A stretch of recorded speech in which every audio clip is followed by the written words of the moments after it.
Daily Dems, doing the work, making noise, and fighting back, day 128. We are still in Jill Takuta's week of repping the rep.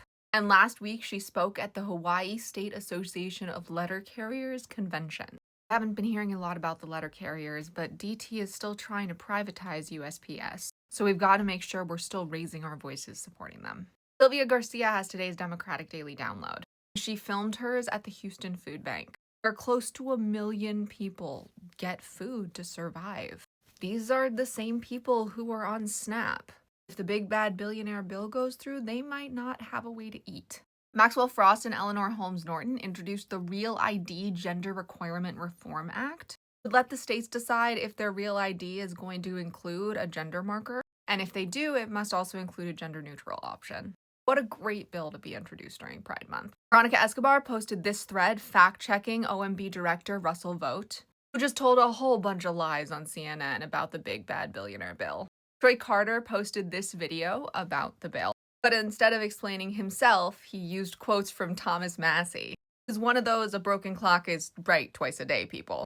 And any real Republican wouldn't support the bill after listening to this.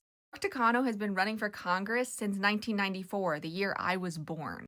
But at the time, you couldn't win as a gay man. And he shows some of the awful mailers that were made about him. Look, I get people saying we're not making progress fast enough, but we have made a lot of progress. And I hope in 30 more years we're able to say the same thing about things happening now. And finally, Adam Schiff is on the AIDS Life Cycle Ride, a bike ride from San Francisco to Los Angeles that fundraises for the San Francisco AIDS Foundation and the Los Angeles LGBTQ Center. A lot of people don't like that he's on this ride.